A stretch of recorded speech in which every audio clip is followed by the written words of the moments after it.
자, 여러분들 우리 오전장 조금 정리를 해보도록 하겠습니다. 최근에 이제 새해 들어서 시장이 계속 좀 좋지 못한 흐름을 가져가고 있는데, 이런 모습들 어떻게 흘러갈 것이고 어떤 그림들이 연출이 될 것이고 우리는 거기에 맞게끔 어떤 대응을 해나갈 것이다라는 거, 그 다음에 뭐 현금 확보를 일부 좀 하고 또 새로운 뭔가를 준비를 하고 다양한 전략들을 제시를 해드렸는데, 하락장이 올 것 같아, 그 전부 다 100%다 매도해서 현금 갖고 있다가 자 빠졌다 사자 또 들어가자, 이건 안 돼요. 그렇게 귀신처럼 기가 막히게 맞힐 수가 있으면 점쟁이하지 주식 안 합니다. 자, 아무튼 그건 비현실적인 거고, 그래서 일부 하다못해 여러분들이 보유하고 계신 전체 시드 혹은 총 투자하시는 거에서 한 30% 정도라도 뭔가 내가 하락장에 대비를 하거나 현금 확보를 좀 해놓거나, 그 브리핑 드리는 제가 이렇게 언급 드리는 것들을 이해하고 숙지하시면서 한 30%라도 액션을 취해 두시면요, 엄청난 기회들을 잡을 수가 있어요. 그래서 뭐 제 말이 100% 정답이다 이거는 아니지만, 항상 제가 말씀드리죠, 저도 사람이에요. 저도 틀릴 수가 있어요. 그럼에도 불구하고 솔직히 잘 맞춰요. 인정할 건 인정. 그죠? 최근에 시장에 대한 거, 뭐 종목들이 조금 시세가 밀리고 할 수는 있지만, 시장에 대한 방향성, 작년부터 해서 저랑 쭉 꾸준하게 함께 하신 분들은 이제 저의 어떤 시장의 뷰 다 인정하고 많이들 참고해서 따라오십니다. 그리고 진짜 공부하고 계신 분들은 이런 시장들을 오히려 어떻게 봐야 되는지 영상을 기다리신다라고까지 이야기를 해주시더라고요. 그러니까 제가 그렇게 긴 영상 할 말이 많죠. 지금 같은 시장 그냥 빠지니까 얼마까지 빠질 거고요, 저 그냥 기다리세요. 자, 이게 시장 분석이 될까요? 캔들 켜놓고 차트 켜놓고 제가 시장 분석합니까? 안 해요.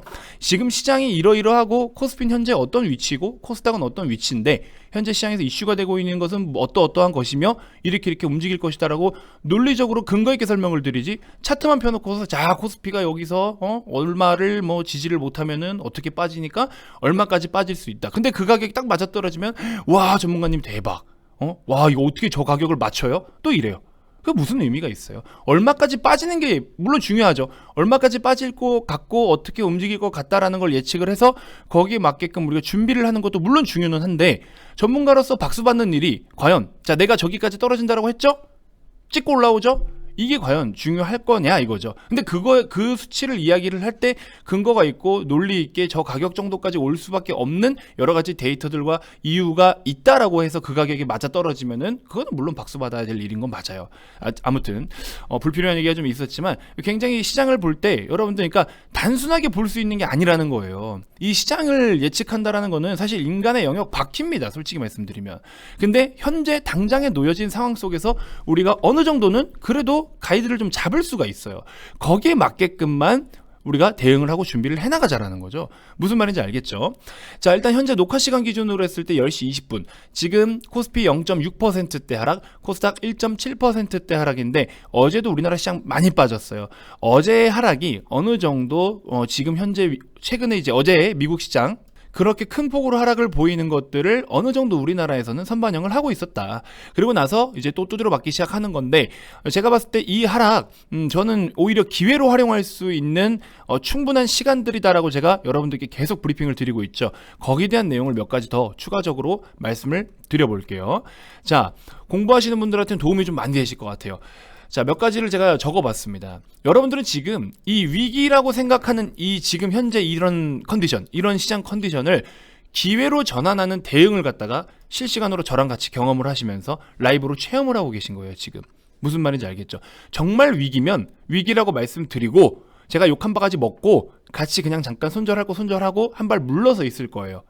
대놓고 욕먹고 한 발 물러서 있고 오히려 더 싸게 사서 그 손실이 일부 났다면 더 빠르게 복구해드리겠습니다. 저는 그렇게 여러분들께 이야기하고 그렇게 대응을 할 거예요. 근데 지금 그런 상황입니까? 아니죠.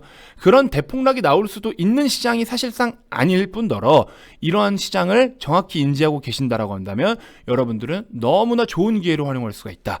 어제 제가 유튜브에 올려드린 영상 30분 가까이 떠들어가지고 올려드린 이 영상 잘 보시면요, 뭐 때문에 하락을 보였다라는 것을 제가 다 적어서 브리핑을 싹 다 해드렸어요. 첫 번째로 보시는 것처럼 금리 인상에 대한 부담감이 지금 당연히 계속되고 있죠. 어제 FOMC 12월 거에 대한 의사록 발표하면서 이거에 대한 내용 계속 나오고 있잖아요. 그리고 이거에 대한 거는 이미 확정된 이벤트였잖아요. 확정된 일정이었단 말이죠. 그래서 여기부터 해서 결국에 이걸로 1번으로 인해서 환율 상승 당연히 있을 수밖에 없고, 워낙 달러 강세, 그러면서 우리 외국인들의 수급 부담 줄 수밖에 없고, 그럼 대형주 처지고 우리나라 시장 못 가고 뻔한 거잖아요. 근데 여기서 1, 2, 3번에 대한 것들이 이제 하나로 묶어서 볼 수가 있는데, 이제 5번도 우리나라에 영향을 주고 삼성전자, 하이닉스 중심으로 해서 영향을 받을 수밖에 없었던 상황인데, 리드 타임이 길어지는 게 정말 수요가 증가를 해서 리드 타임이 길어지느냐, 공급이 축소돼서 리드 타임이 길어지느냐, 이거에 따라서 주가 영향을 받냐 안 받냐, 주가가 빠지냐 안 빠지냐가 결정된다라고 제가 분명히 말씀을 드렸죠. 그 다음에 고 PER 중심, PER이 높아. PER이 높은 종목들 중심으로 해서 대세적인 흐름으로 이어와서 엄청나게 시세를 많이 만들어 놓고, 뭔가 신규 산업, 신규 생태계, 신규 섹터를 하나 막 거창하게 그림을 잘 그려놓고 시세를 만들어 놨는데, 그 종목들 대표적으로 메타버스며 아직까진 기대감으로 오른 부분이 많잖아요. 이런 종목들의 높은 수익률의 종목들을 차익 실현을 빠르게 해버리는 거예요. 왜? 차익 실현 이참에 해버리고, 그리고 이제 다시 우리 저가 매수하기에 좋은 실적주들 이쪽으로, 왜? 실적 시즌이잖아요. 그런 쪽으로 이제 새롭게 바꿔갈 것이다. 그리고 지금 새로 앞두고 있는 큰 빅 이벤트가 뭐예요? 2차전지 쪽 뭡니까? LG 에너지 솔루션 상장, 대여가 상장을 합니다. 이게 상장이 되면서 2차전지 섹터의 전반적인 밸류에이션, 그리고 전반적인 멀티플의 이 기준치를 싹 다 바꿔버릴 것이다 라고 제가 말씀을 드렸죠. 거기에 맞게끔 지금 시장이 반응하고 움직이고 있는 거예요. 그래서 관련 수혜준이 어쩌니 저쩌니, 또 SK온도 유럽 시장 투자하는 거, LG도 해외 시장 증설하고 하는 거, 거기에 직접적으로 수혜를 받을 만한 종목들, 장비 종목들 중심으로 지금 반응 나오고 있죠. 그러면서 소재도 뒤따라 조금씩 움직여주고 있어요. 신규로 투자하고 증설한다라는 내용이 나올 때 반도체도 마찬가지지만 장비가 우선적으로 반응하고, 그 다음에 생산을 늘리니, 그 다음에 생산 캐파가 더 늘어나서 이제 공장을 본격적으로 가동하니, 이럴 때부터는 어떻게 한다? 그게 실적으로 가이던스가 잡히기 시작할 때는 소재 종목들이 움직여요. 이거는 제조업에서 늘 있는 패턴이에요. 그래서 오늘 VIP 회원님들께 지금 장비 종목들 중심으로 봐야 된다라고 말씀을 드렸고, 이왕이면 우리가 또 직접적으로 수혜를 많이 받을 수 있는 종목 몇 종목을 뽑아서 여러분들께 추천을 또 드렸고, 그래서 그렇게 해서 지금 흐름들을 잘 만들어 나가고 있다. 자, 그래서 기존 브리핑에 대한 포인트들이, 새해에는 어떤 산업들이 좋다, 어떤 산업군들이 좋을 것이다, 어떻게 움직일 것이다, 이런 것들 예측이 사실 의미가 없다. 올해 뭐가 갈 거고요. 그 뭐가 중요해요.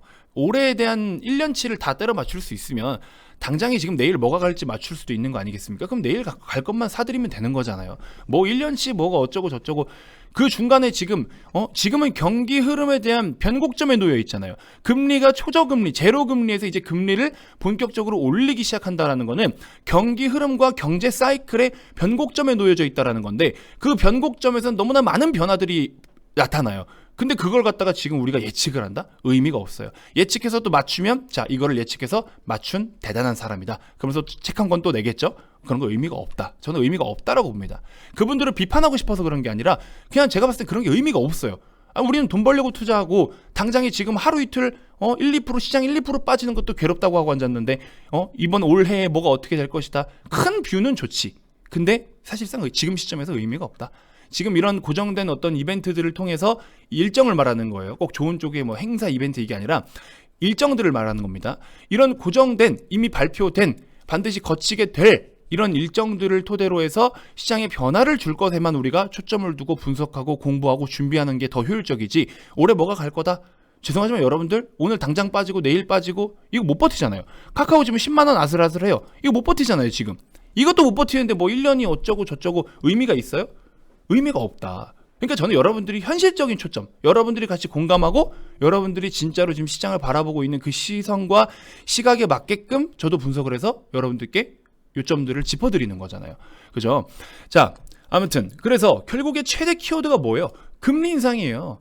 2022년의 최대 키워드는 금리 인상이다. 제가 금리 인상으로 인해서 발생할 수 있는 이 변동성과 움직임과 시장이 어떻게 이렇게 반응을 할 것이냐에 대해서는 12월 31일부터 우리 1월 2일까지 쉬는 동안에 VIP방에 올려드린 영상이 있죠. 50분가량 떠들어대면서 여러분들께 브리핑 드린 내용이 있어요. 거기서 쭉 다 말씀을 드렸어요. 그래서 그런 영상들 항상 여러분들이 길지만 길어요. 진짜 길고 저도 그걸 보려고 하면 힘든데, 그래서 아마 제대로 공부를 해보겠다 하시는 분들이 그런 거 위주로 많이 시청을 하세요. 그래서 어쨌든 간에 누군가는 뭐 도움을 받고자 시청을 하시는 거니까 제가 그렇게 좀 브리핑을 드리고 있고, 그래서 금융섹터 상장사 기준으로 했을 때 금융섹터라는 것 자체는요 대분류예요. 금융 안에 소분류가 있잖아요. 보험, 카드, 은행, 종금사 등등. 그렇죠? 그래서 금융 섹터가 전반적으로 강세를 보인다? 강세를 보일 수는 있어요. 당연히 수혜를 받겠죠. 금리로 인해서 그들의 이익이 조금 변화를 가져오기 때문에. 근데 최근에 금리로 인해서 금리가 올랐을 때 진짜 이익이 크게 늘어날 수 있을 것이라고 전망이 대폭 이렇게 가이던스가 세워진 거는 보험사가 유일했어요. 왜? 오히려 카드사들 지금 새롭게, 그러니까 카드사들도 뭐 단순하게 여신에 대한 것들 물론 중요한데 삼성카드가 살짝 또 이제 시세가 대폭 크게 나타나지 못한 이유가 또 하나가 뭐냐면은 이제 핀테크 시대잖아요. 간편 결제가 지금 굉장히 시장이 커지고 있어요. 카드를 직접 현물 카드를 갖다가 긁는 경우가 거의 없는데, 근데 또 카드가 이런 핀테크랑 이 결제 서비스와 연계를 해가지고 간접적으로 실제로 내가 실물을 카드를 이렇게 태그하거나 긁지 않더라도 뭐 카카오페이를 통해서 카드사에서 이렇게 뭐 대리 결제 혹은 뭐 삼성페이 같은 걸로 대리 결제해서 카드로 실제 사용하는 것처럼 사용은 하긴 하지만 이게 결제 서비스 카카오페이라든지 또 뭐 네이버페이라든지 이런 것들이 지금 시장이 점점 커져가고 있어요. 그러다 보니까는 우리가 실제 카드를 쓰고 있는 이 혜택보다 저쪽에서 대놓고 뭐 그냥 캐시백을 준다든지 포인트를 준다든지 이것들이 더 커져가고 있기 때문에 카드사에는 조금 영업 환경이 더 좋지 못한 흐름으로 갈 수밖에 없겠죠. 그러다 보니까 이게 조금 부진한 영향도 있는 것 같고, 은행사들 같은 경우에 제가 말씀을 드렸죠. 은행사들은요 2020년도 우리 제로금리 때문에 대출을 무지막지하게 풀었잖아요. 근데 그 무지막지하게 푸른 돈들이 다 어디로 갔어요? 부동산, 주식시장, 코인시장으로 갔어요. 이렇게 자산으로 넘어갔는데 아무래도 안전자산보다 위험자산 쪽으로 투자하고 있는 비중이 많다 보니까 대출을 상환하지 못할 여력도 많이 생길 수 있을 것 같다라는 것 때문에 대출을 많이 풀었기 때문에 거기에 맞게 대손 충당금을 마련을 했어요. 혹시 모를 돈을 못 받을 것에 대해서 회사에서 손실을 발생할 수 있기 때문에 만들어낸 이익에서 그 손실을 충당하기 위해서 따로 쌈짓돈을 빼놓는 거예요. 비상금을. 이렇게 생각하시면 돼요. 근데 그 돈이 생각보다 많이 투입이 안 됐어. 돈이 남아. 이익에서 빼온 돈이잖아요. 근데 돈이 남아. 그 돈을 다시 어디로 갖다 넣어? 이익으로 갖다 넣어요. 그래서 보시면은 대표적으로 우리 지금 기존의 은행사들의 영업이익을 전망치만 이렇게 놓고 보신다라고 한다면 2021년도에 그 실적 추이나 이 컨센서스를 좀 놓고 보시면요. 자, 2021년 어때요? 20년 대비해서 21년이 영업이익이 그래도 꽤 크게 늘어요. 평균적으로 늘어나는 수치 대비해서 나름 좀 크게 늘어요. 하나금융지주도 마찬가지고 여기가 좀 많이 크게 늘죠. 그리고 21년부터 23년까지 그렇게 큰 폭으로 늘진 않아요. 그래서 이 은행주들은 그 금리의 변곡점에서만 매매를 하면 돼요. 금리가 꼭대기 가서 밑으로 꺾여내리기 시작한다 그러면 매도하면 되고, 반대로 최저금리 정도에 와서 주가가 다 빠졌다? 최저금리 더 이상 빠질 데가 없다. 그럼 거기서 다시 매수를 하는 거예요. 이 은행주들은 이렇게 해서 10년 사이클로 보통 매매를 해오는, 10년마다 대폭 큰 기회가 한 번씩 와요. 그러면서 배당 받아먹고 뭐 이런 식으로. 그래서 금리의 변곡점을 활용해서 매매하는 게 이 시중은행들. 그다음에 그냥 단순하게 꾸준하게 뭐 이익 증가 이런 것까지 노린 금융 섹터는 지금 최근 같은 경우에는 보험사가 물론 가장 좋기도 좋았고, 그래서 이제 무조건 그냥 뭐 금리가 오르니까 은행주 사야 된다. 이런 시대는 이제 지났다라는 거죠. 단기간에는 지난 거죠. 뭐 다음 사이클 또 어떻게 올지 모르겠지만. 그래서 시중은행들이 2020년도에서 21년도 그 충당금을 이익으로 넘긴 그 기저효과에 속지 마라. 제가 분명히 말씀을 드렸어요. 그렇죠? 자, 그다음에 정부 정책에 따른 영업 환경이 더 악화되어 있다. 지나친 돈을 많이 풀어서 지금 자산 가격들이 너무나 뻥튀기가 많이 되어 있고, 이런 것들 때문에 여러 가지 또 리스크적인 부분들도 확대가 되고 있는 그런 상황이니까 여러 가지 영업 환경들이 지금 썩 좋지 못한 상황이다. 그리고 이익이 대폭 증가할 수 있는, 대출을 많이 풀어야, 그러니까 정상적으로는 돈을 많이 풀어서 대출을 많이 풀어줘야 그만큼 이제 가지고 들어오는 돈이 많아지는 건 맞는데, 여기서 대출이 지금 우리가 많아서 문제가 생기고 있고, 많아서 언제 터질지 모른 버블에 국가는 지금 거기에 따른 거를 준비를 하고 있는데, 지금 여기서 갑자기 우리가 어떻게 해요? 영업 환경이 더 좋지 않은 상황으로 갈 수밖에 없겠죠. 은행 입장에서는. 그러니까는 오히려 좀 투자 매력도가 사실은 좀 떨어진다. 단순하게 금리 오르니까 은행주 사자? 이거는 이제 좀 지났다. 그래서 그렇게 볼 바에 굳이 은행주를 산다면 금융섹터 내에서 은행주를 굳이 꼽자면 탑픽은 카카오뱅크가 될 것이다. 그 성장 스토리, 성장성 이런 걸 놓고 봤을 때는 카카오뱅크가 탑픽이 될 것이다. 그리고 또 마지막으로 금리 인상으로 인한 시장 조정은 위기가 아니라고 여러분들께 말씀을 드렸죠. 현재 금리 인상이 필요한 이유가 뭐예요? 왜 지금 자꾸 금리 인상을 더 빠르게 하려고 하는 겁니까? 그리고 금리가 나타내주는 그 경기 지표, 경기 상태를 체크를 한다면 금리가 높다라는 거는 경기 흐름이 그만큼 좋다라는 거고, 금리가 낮다라는 거는 그만큼 경기가 안 좋다라는 뜻이잖아요. 물론 지금 경기 변곡점에서는 이 지금 판단 포인트가 예외예요. 경기가 어려워서 금리를 낮췄어. 근데 여기서 이제 금리를 다시 올리려고 하죠. 이 변곡점에서는 경기가 다 좋아져서 올리는 게 아니에요. 좋아질 것이기 때문에 올리는 거예요. 그러니까 지금 우리가 체감상 경기가 안 좋은 것 같은데 금리를 왜 올려? 이럴 수 있는데 금리를 올려야 되는 상황인 거예요. 추가적으로 더 좋은 환경을 만들어주기 위한 금리 인상인 거예요. 지금 금리 인상이 필요한 부분, 이거 뭐예요? 연준에서도 어제 의원들이 뭐라고 했어요? FOMC 회의 의사록 발표할 때 연준 의원들이 뭐라고 했어요? 여기서 지금 인플레이션을 더 막아야 된다. 우리나라 시장 왜 지금 이렇게까지 시장이 빠졌죠? 작년에 미국 시장 헐헐 날 때 우리나라 시장 왜 못 갔어요? 왜 못 올랐습니까? 아침에 여러분들께 브리핑 드렸죠. 금리 인상이 필요한 부분 뭐 때문에? 자, 현재 금리 인상 시기를 앞당기려는 이유 중 하나가 대표적으로 뭐다? 인플레이션을 이제 막아내야 된다. 인플레이션을 방어를 한다. 인플레이션을 방어하기 위해서 금리 인상한다. 이거 우리한테 좋은 거예요, 나쁜 거예요? 좋은 거죠.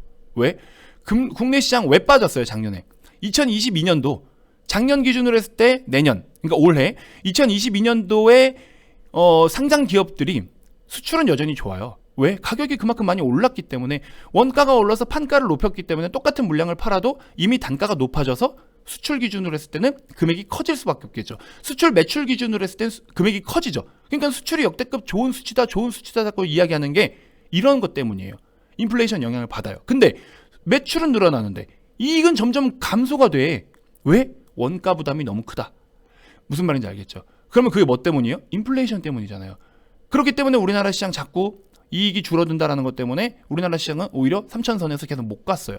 나스닥, S&P 500, 다우 신고가 뻥뻥 찍는 동안 우리나라 못 갔어요.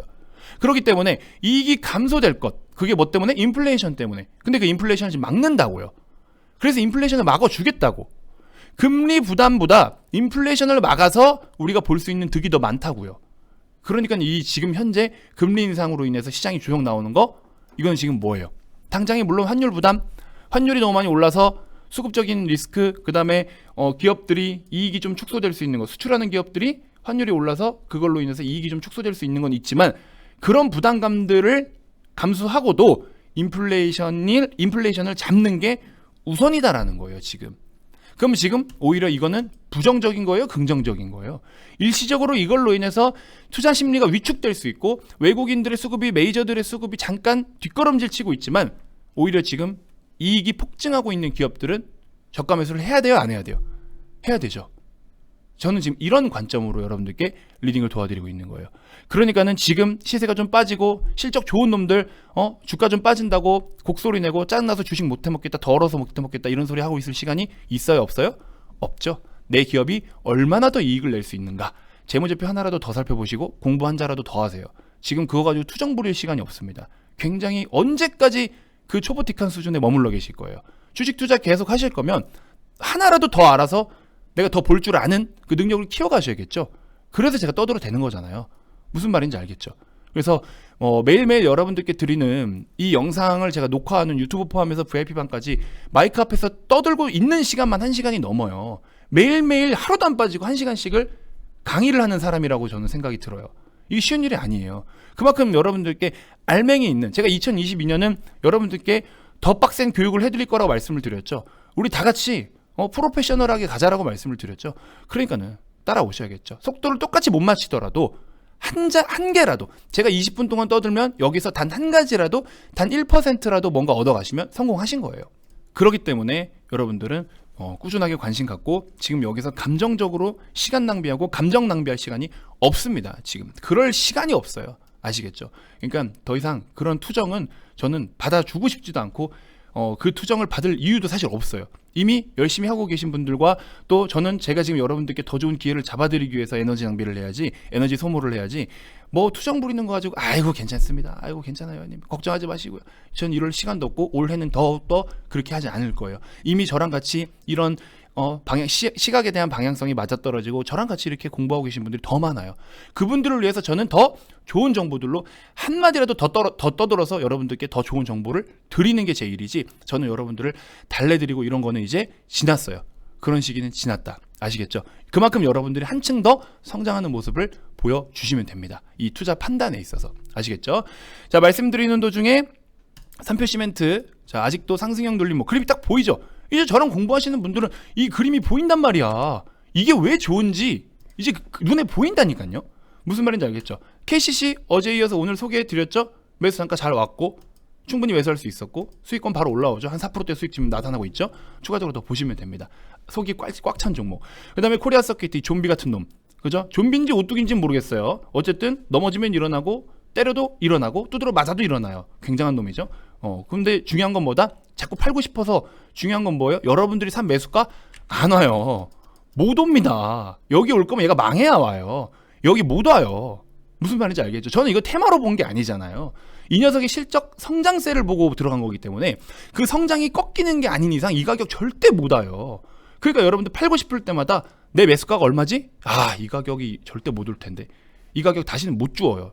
여러분들 계좌에 12,500원, 13,500원, 뭐 높게는 15,000원, 이 가격을 다시 여러분들 매수가로 찍을 수 없다고요, 이제. 그러면 팔고 싶지가 않을 거예요. 그렇게 생각을 해보시라고. 아시겠죠? STI 다시 이제 또 올라오기 시작하고, 그렇죠? 이런 것들을 또 기회로 활용할 수 있고. 그래서 여러분들은 지금 저랑 무엇을 하고 있다? 정말 위기라고, 남들은 위기라고 곡소리라고 하고 있는 지금 그 시장을 기회로 같이 전환을 해서 너무 좋게, 그리고 너무 좋은 성과를 위한 준비를 하는 것을 지금 실시간으로 라이브로 같이 여러분들이 지금 대응하고 체험하고 경험하고 있다. 이렇게 말씀을 드리면서 이번 영상 마무리하도록 하겠습니다.